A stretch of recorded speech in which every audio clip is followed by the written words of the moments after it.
My wife returned from a work retreat with a Hickey, and she claims it's just a bug bite, but I'm sure the only thing that could have bit her was a man. Posted by you/thrower sunflower buff. I, 27M, am in a fight with my wife, 28F. We've had fights before, but not this bad. I'm at a loss on how to proceed. For context, we're college sweethearts, married for almost 6 years. We have a daughter, 4F. Our relationship was never perfect or without challenges. We've faced some family opposition with cultural differences, but we've made it work. She's my first love and my best friend. My wife works in corporate. Her job is annual work retreats that last for about a week. This year's retreat was in Vegas. I usually arrange my work schedule and tag along with her, turning it into a trip for us. We couldn't do that this year. Our daughter experiences major anxiety when traveling long distances.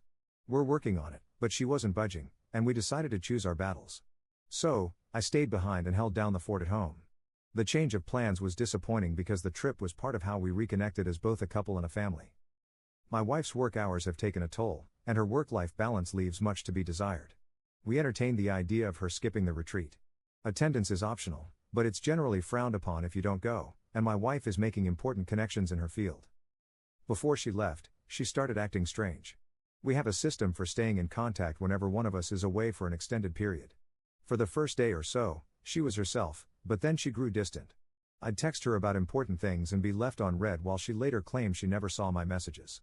Whenever we talked, she was rushing me or our daughter off the phone, even at times when she wasn't involved in retreat activities. We were supposed to have a mini birthday celebration for our daughter over FaceTime. Our daughter was excited, as it was something my wife had promised her since the retreat overlapped with her actual birthday. But my wife backed out because she had people up to her room after a seminar. It felt like she wanted my permission to break her promise to our daughter. I told her I wasn't going to give that, nor was I going to make her keep her word. She said I wasn't being fair and that this was a networking opportunity. According to her, the people she was with were business-oriented and wouldn't understand her stepping away for family time. I told her that her decision was her decision, but she would have to explain it to our daughter. She promised to make it up the next day. Our daughter didn't understand and cried.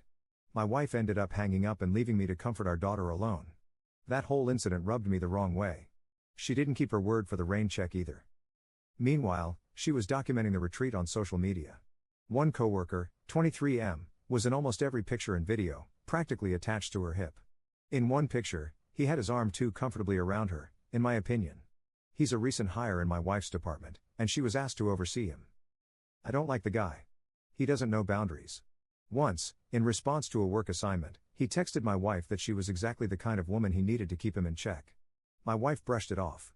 She feels bad for him because he's not fitting in, so she took him under her wing during his first retreat with the team. Whenever I asked about things, she'd say she was tired or busy networking. There was always something. But I've seen her at these retreats before, this wasn't like her. She was just off. The day before she returned home, she complained about a bruise on her neck. She stressed that it was a bug bite. I didn't actually see the bruise until she came home, and when I did, I instantly thought it was a full-on Hickey. She had made a big deal of it over the phone, but when I saw it in person, she brushed it off. I didn't push the issue at first because our daughter was present. But when I was finally able to confront her, she clung to her bug bite story. When I kept pressing, she asked what I was trying to imply. I outright told her I believed it was a Hickey and that I didn't believe she was being honest with me. That's when we had it out. She was offended and pissed at the accusation. Infidelity has always been a sore topic because her family has a history of cheating. We had a pretty bad fight, and she accused me of picking a fight because of the incident with our daughter's birthday.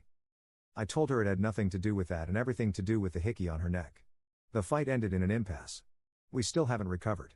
She swears it's a bug bite, but I'm not convinced. I've always trusted my wife. I never doubted her, but this bruise doesn't look like a bug bite, it looks like a Hickey. That feeling only gets stronger when I consider how distant and weird she was during the Vegas retreat. Now, she's been wearing turtlenecks ever since, and we're stuck between arguing and her showering our daughter and me with affection. Communication usually prevails for us, but not this time. I think my accusation pushed us to a new level of argument. I'm at a loss here. I really need outside perspectives. How do I move forward? Relevant comments. Commenter. I'm not saying it's impossible, but I've never gotten a bug bite that looked like a Hickey. Did she show you her phone or provide any proof to support her innocence, or did she just dismiss you?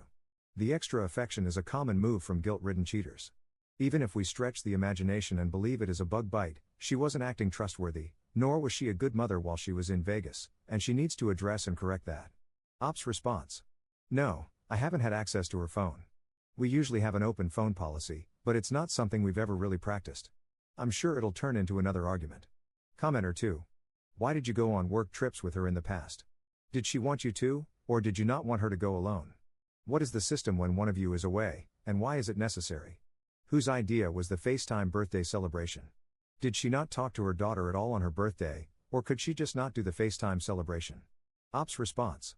Work/life balance was an issue, so she'd invite me on the retreats. The system is for extended periods away from each other, like the length of the retreat, especially now that we have a child. The birthday FaceTime was my wife's idea. She promised our daughter and got her excited about it. No, she didn't talk to our daughter until she was calling to cancel. That's another reason the birthday stunt rubbed me the wrong way. Commenter 3. Op, no offense, but you come across as really insecure. So what if she wanted to disconnect from mom duties for a few days and enjoy the company of other adults? I certainly would love the ability to do that. If she says it was a bug bite, it's a bug bite. Unless you have definite proof otherwise, let it go. Just because there's infidelity in her family doesn't mean she was on this trip for that reason. You're rolling a bunch of different things together to make a very loose case. Let it go and enjoy the time you have now with your daughter and wife. Op's response. Yeah, you don't get to disconnect from being a parent, especially to a minor, for extended holidays. You certainly don't ghost them on their birthday after promising to do something special and getting the child excited about it, nor do you hang up on them while they're crying. I'm not insecure. My wife has gone on these retreats before. We both work outside the home and share the responsibility of caring for our daughter, so there's no imbalance. My wife's work-life balance is out of sorts. She spends plenty of time in the company of other adults. I've been with my wife on these retreats and other social events. I know how she is. She was off this entire trip, and I didn't appreciate her entertaining a coworker who ignores boundaries, having his arm wrapped around her waist like he was claiming her or something. I trusted her when she said she had a bug bite. I even got things to help her treat it for when she returned. It was only after I saw the bruise in person that there was no mistaking it was a Hickey, and I questioned her on it. Update 1 week later. I wanted to give an update and thank everyone who reached out. The outside perspectives helped. Things are a roller coaster. I'm trying to process. It took a while for my wife and me to have any real conversation about the bruise on her neck. I rarely saw the bruise because she was turtlenecked up, but I did note the healing process from reddish purple to yellow. There wasn't any more discussion about the Vegas retreat. She made it clear she was done talking about it and that she shouldn't need to defend herself to her husband. I told her she could do whatever she wanted, but I was done being treated like an idiot, and I wasn't sharing a bed with someone I couldn't trust. So I moved into the guest room. Communication stopped. The silences were palpable. Even our daughter noticed. I'm not proud of that. I try to keep her out of fights. My wife came to the guest room one night and asked if we could talk. I could tell she'd been crying. She said she hated the way things were between us. She felt she was losing me either way. I told her I needed complete honesty. She confessed she hooked up with that coworker, 23M, on our daughter's birthday. The Hickey was from him. She was lost in the heat of the moment and didn't realize he was leaving a mark on her neck. By her account, they made out while doing some on top of the clothes stuff, and then he went down on her. It stopped there because he called her by a nickname that I affectionately call her. It snapped her back to the reality of her actions. She went to splash water on her face and saw the Hickey. The guy made light of it and joked about the Hickey being her souvenir. She blew up on him and kicked him out of her suite. Part of the reason she was avoiding me was out of guilt. She said she's coming clean because she doesn't want to hide things anymore. I asked her why she cheated. What was it about that guy that she deemed worth risking everything? She claimed it wasn't him specifically, nor is she unhappy with our marriage. She doesn't really know how to explain it, but a part of her feels broken. The more she looks in the mirror, the more she sees her dad, 57M, a cycle of being consumed with work, distant from her child, and the infidelity he put her mom, 55F, through. She said her family never talked about anything openly, and when she was growing up, my mother-in-law never addressed anything with her. I told her that her parents didn't make her cheat. She chose to party with a guy who constantly disrespected our relationship. These were all her decisions, and at any point, she could have chosen our family. She agreed. She wants to blame her parents but realizes this is on her. She apologized for cheating and for entertaining the guy's advances. She said she'll do whatever it takes to repair things, go to HR, quit her job, counseling, etc., anything. She wants to make everything right. I told her I don't know what right looks like or if that's possible for us anymore. I knew we had our problems, but I thought there wasn't anything we couldn't talk out. She insisted we still could. We didn't have to give up on us. She tried giving this rallying cry for our relationship, but I felt very numb. I told her I didn't recognize her, not just because of the betrayal of our vows but also because of how she treated our daughter. She feels like a stranger. She said she feels like she failed as a wife and mother, but she loves us both beyond words and wants our life together and our family intact. I told her I couldn't give her the answer she wanted and thought we needed to separate and reevaluate. She didn't want separation. She felt we should stay together in our home, but I told her a separation was happening. Either she was leaving the home, or I was taking our daughter with me. She consented to leaving so as to not uproot our daughter too much. She asked that our daughter not be taken away from her. My wife is staying with my in-laws. I know that's difficult in itself because she doesn't have the best relationship with her parents. One of the hardest parts is the shift for our daughter. Right now, she believes her mom is just busy with work as usual. She hasn't questioned it too much. My mother-in-law called the other day.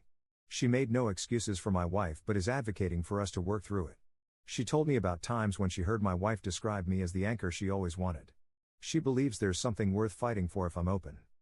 Despite some family opposition we faced throughout our relationship, my mother-in-law was always a supporter of us. I'm even more at a loss. I never imagined this kind of betrayal from my wife. She was my safe place. I feel numb yet broken. I'm in love with her. That hasn't changed. But I don't see myself, her, our relationship, or our family the same. Everything feels more tense because it's still fresh. I think this period of separation is for the best.